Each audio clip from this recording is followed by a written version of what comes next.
¿Creen ustedes que hay cosas que el gobierno prefiere mantener enterradas? Yo sí lo creo, y después de investigar lo que pasó aquella noche de agosto del 97, estoy convencido de que hay secretos que nunca debieron salir a la luz. Lo que les voy a contar no es un cuento, no es una leyenda urbana que se inventa en las madrugadas. Es algo que pasó de verdad, algo que miles de personas vieron con sus propios ojos y que las autoridades se apresuraron a borrar de la historia oficial. Era 23 de agosto de 1997, un sábado cualquiera en México. Las familias estaban reunidas frente al televisor, como todas las noches, esperando el siguiente capítulo de la telenovela del momento.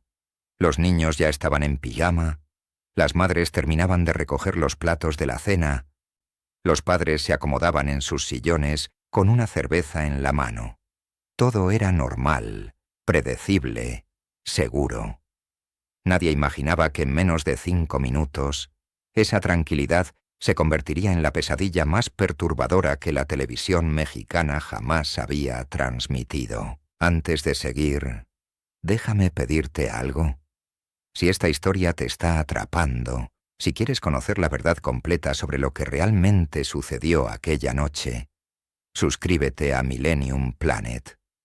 Aquí investigamos los casos que nadie más se atreve a tocar, los secretos que el tiempo intenta borrar, pero que merecen ser recordados. Y oye, antes de continuar con los detalles, cuéntame en los comentarios desde dónde nos estás viendo. Me late saber cuántos de ustedes tal vez vivieron en esa época, o escucharon hablar de esto a sus papás o a sus tíos. Aquella noche, a las 9:43 de la noche, la señal de televisión cambió. No fue un corte normal, no fue un problema técnico como los que todos hemos visto alguna vez. Fue algo deliberado, algo planeado, algo que alguien quería que viéramos. La pantalla se llenó de estática, pero no era estática común. Era espesa, pesada, como si tuviera textura, como si pudiera tocarse, y entre esos cuadros blancos y negros que parpadeaban sin control, empezaron a aparecer imágenes que no tenían ningún sentido, que no deberían estar ahí. Las llamadas empezaron a inundar las centrales telefónicas a los pocos segundos. Familias enteras gritando, exigiendo que quitaran eso de la pantalla, preguntando qué demonios estaba pasando. Pero nadie en la estación sabía nada. Los técnicos corrían de un lado a otro tratando de recuperar el control de la señal, pero era imposible. Era como si algo o alguien hubiera tomado el control total de la transmisión y no pensaba soltarlo hasta terminar de mostrar lo que fuera que quisiera mostrarnos. 5 minutos completos. 300 segundos que cambiaron la vida de miles de personas para siempre. Yo no vi la transmisión original porque apenas era un morro de 8 años y mis papás ya me habían mandado a dormir. Pero mi tío sí la vio. Y hasta el día de su muerte, jamás pudo hablar de ello sin que se le quebrara la voz. Decía que lo que apareció en esa pantalla no era de este mundo, que las voces que escuchó esa noche lo siguieron persiguiendo en sueños durante años. Mi tía tuvo que llevarlo con un psicólogo porque dejó de dormir bien, porque cada vez que veía estática en la tele se ponía pálido y empezaba a temblar como si estuviera viendo al mismo demonio. Lo más cabrón de todo es que hasta el día de hoy, casi 30 años después, las autoridades nunca dieron una explicación oficial. Dijeron que fue una falla técnica que duró solo unos segundos, que la gente exageraba lo que vio. Pero yo tengo los testimonios, tengo las grabaciones, tengo las pruebas de que eso no fue ninguna falla. Fue algo planeado, algo oscuro, algo que alguien muy poderoso quería mantener en secreto. Las imágenes eran perturbadoras, sí, pero lo que realmente rompió a la gente fue el audio. porque las imágenes podías cerrar los ojos y evitarlas, pero el sonido se te metía por los oídos, como un gusano, y no había forma de sacarlo. Era una voz, o más bien varias voces superpuestas, todas diciendo lo mismo al mismo tiempo, pero ligeramente desfasadas, creando un efecto de eco enfermizo que te taladraba el cerebro. Y lo que decían eran números, solo números, en secuencias que no tenían ningún sentido aparente, pero que sonaban urgentes, importantes, como si estuvieran dándote información vital que necesitabas recordar. Las secuencias eran largas y complejas, cosas como 7, 3, 9, 2, 5, 8, 1, 6. Luego una pausa de 3 segundos y otra secuencia diferente. Algunas personas que grabaron el audio en casetes viejos intentaron transcribir todos los números, pero después de una hora de trabajo empezaban a sentirse mal. Dolores de cabeza insoportables, náuseas, una sensación de que algo estaba mal en su cuerpo, como si las células mismas estuvieran vibrando a una frecuencia equivocada. Javier Méndez, un ingeniero de sonido que trabajaba en un estudio independiente, me contó que pasó 3 noches seguidas tratando de limpiar el audio y aislar las voces individuales. La tercera noche tuvo que ir al hospital porque empezó a sangrar por la nariz sin razón aparente. Lo que Javier descubrió antes de terminar en urgencias fue aterrador. Cuando aisló las frecuencias más bajas del audio, encontró algo que no debería estar ahí. Una voz de fondo, apenas audible, susurrando palabras en español. No eran números, eran frases enteras, instrucciones, como si alguien estuviera dando órdenes a través de la transmisión. Me juró que alcanzó a escuchar cosas como «no resistan», «dejen que entre», «abran sus mentes». Pero lo más escalofriante fue que esas frases no estaban mezcladas con el resto del audio. Estaban ocultas debajo, como si alguien las hubiera enterrado ahí a propósito, esperando que solo ciertas personas pudieran escucharlas. Luego vinieron los intentos de decodificación. Nerds de todo el país, aficionados a los códigos y las conspiraciones, empezaron a buscar patrones en las secuencias numéricas. Algunos dijeron que era código binario disfrazado. Otros juraron que eran coordenadas geográficas fragmentadas que señalaban ubicaciones específicas en la Ciudad de México. Un grupo de estudiantes de la Facultad de Ciencias de la UNAM incluso publicó un paper en una revista underground, argumentando que los números correspondían a frecuencias de ondas cerebrales, específicamente aquellas asociadas con estados de trance y sugestión hipnótica. Si eso era cierto, significaba que quien hizo esa transmisión sabía exactamente qué estaba haciendo. Pero la teoría más perturbadora vino de un exmilitar que prefirió quedar anónimo. Me contactó por correo electrónico hace unos años y me dijo que reconoció el patrón de las secuencias. Según él, eran códigos de activación similares a los que se usaban en programas de control mental experimentales durante la Guerra Fría. Me explicó que esos números no eran información en sí mismos, eran triggers, gatillos diseñados para activar respuestas condicionadas en personas que habían sido previamente programadas. Me dijo que si su teoría era correcta, entonces esa transmisión no fue un accidente ni un experimento fallido. Fue una prueba de campo masiva para ver cuántas personas podían ser afectadas simultáneamente. La verdad es que nunca sabremos qué significaban realmente esos números.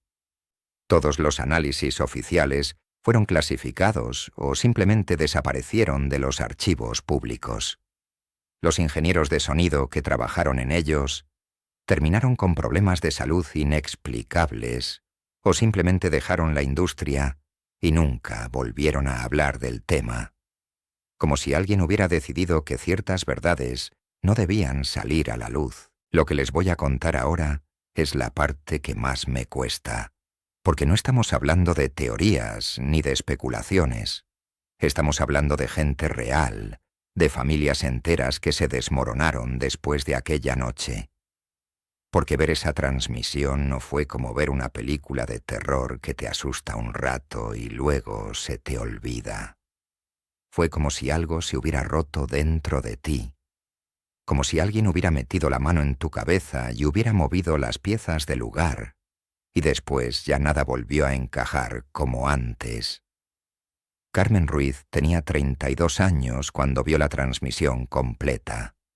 Era maestra de primaria, madre de 2 niños, una mujer normal con una vida normal.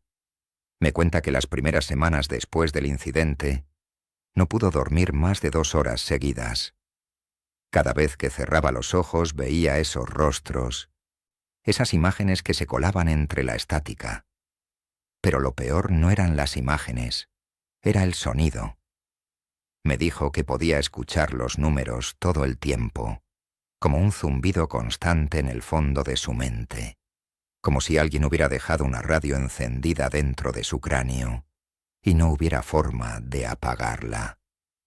Tuvo que dejar la chamba porque no podía concentrarse, porque los niños en el salón notaban que algo andaba mal con ella. Su esposo la llevó con 3 psicólogos diferentes. Todos le recetaron ansiolíticos, antidepresivos, pastillas para dormir. Nada funcionó. El problema no era químico, no era algo que pudiera arreglarse con medicinas.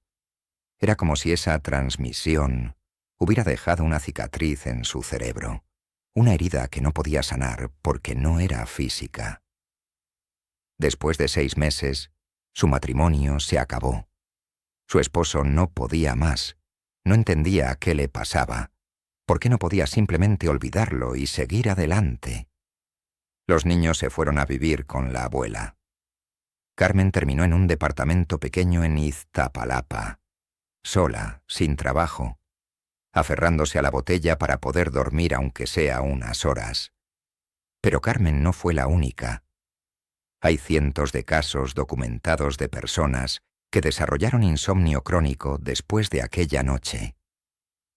Otros empezaron a tener alucinaciones auditivas, escuchando voces que les susurraban cosas en la madrugada, voces que sonaban exactamente como las de la transmisión. Ricardo Flores, un contador de Guadalajara, me contó que después de ver el video empezó a tener episodios de tiempo perdido. Se quedaba mirando la pared durante horas sin darse cuenta, y cuando volvía en sí, no recordaba nada de lo que había pasado. Su familia pensó que estaba desarrollando Alzheimer a los 40 años, pero los médicos no encontraban nada mal en su cerebro. Lo más escalofriante es que muchos de estos testigos empezaron a mostrar patrones de comportamiento similares. Dejaban de salir de noche, cubrían todas las pantallas de sus casas con sábanas, algunos hasta desconectaron completamente la televisión y la tiraron a la basura. Era como si tuvieran miedo de que la transmisión pudiera regresar en cualquier momento, de que si dejaban el televisor encendido, aunque fuera un segundo, esas imágenes volverían a aparecer y esta vez no podrían escapar.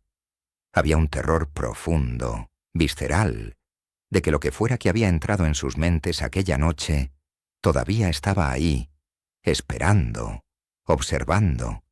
Y lo más cabrón de todo es que el gobierno nunca les ofreció ayuda. No hubo programas de apoyo psicológico. No hubo reconocimiento oficial del trauma que estas personas sufrieron. Fue como si las autoridades hubieran decidido que era más fácil ignorar el problema, dejar que estas personas se hundieran solas, porque admitir que algo realmente terrible había pasado significaría tener que explicar qué fue y por qué sucedió. Y eso es algo que hasta el día de hoy se niegan a hacer. Ahora viene la parte que tal vez muchos de ustedes ya sospechaban. La transmisión no desapareció para siempre. Alguien la grabó, alguien tuvo la presencia demente o la morbosidad suficiente para presionar el botón de grabar en su VCR aquella noche. Y esa cinta todavía existe. No es solo una, son varias copias que circulan en el mercado negro, pasando de mano en mano entre coleccionistas de contenido prohibido, gente que se obsesiona con este tipo de material como si fuera oro maldito. He hablado con algunos de estos coleccionistas, tipos que me contactaron bajo seudónimos y que me juraron haber visto la grabación completa, sin cortes, sin ediciones. Uno de ellos, que se hace llamar el archivista, me contó que consiguió su copia hace 5 años en un tianguis de La Lagunilla. Un viejo con los ojos hundidos y las manos temblorosas se la vendió por 500 pesos, advirtiéndole que la viera bajo su propio riesgo.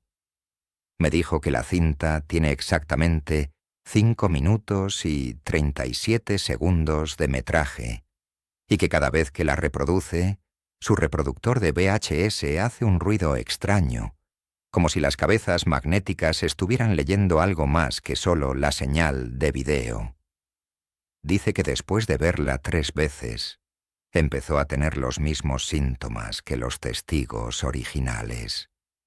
Insomnio, zumbidos en los oídos, la sensación de que algo lo observa cuando está solo en su departamento. Pero lo más perturbador es lo que me reveló sobre el contenido de la cinta. Dice que hay material adicional al final, después de los 5 minutos oficiales, como si alguien hubiera dejado la grabadora encendida por accidente. En esos segundos extras se escucha una conversación entre 2 hombres hablando en inglés con acento estadounidense. Hablan de parámetros de transmisión, de niveles de respuesta neurológica, de sujetos de prueba. Uno de ellos dice algo que me dejó helado. Si los resultados de México son positivos, podemos proceder con la fase 2 en el resto de Latinoamérica. Eso no suena a falla técnica. Eso suena a experimento controlado, a prueba de campo diseñada para medir algo específico en la población. Las teorías sobre experimentos gubernamentales con broadcast subliminal no son nuevas. Durante la Guerra Fría, tanto Estados Unidos como la Unión Soviética invirtieron millones en programas secretos de control mental, de manipulación masiva a través de medios de comunicación. El proyecto MK Ultra es el más famoso, pero hubo docenas de otros programas que nunca salieron completamente a la luz. Es tan descabellado pensar que en los 90, con la tecnología de transmisión más avanzada, alguien decidió hacer una prueba en un país donde podían controlar la narrativa y enterrar las consecuencias. México siempre ha sido territorio fértil para este tipo de operaciones encubiertas. Lo que más me perturba es el silencio oficial.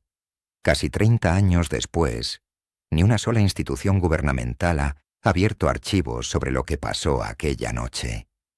Las solicitudes de información se pierden en la burocracia, los documentos están clasificados o simplemente no existen según las respuestas oficiales.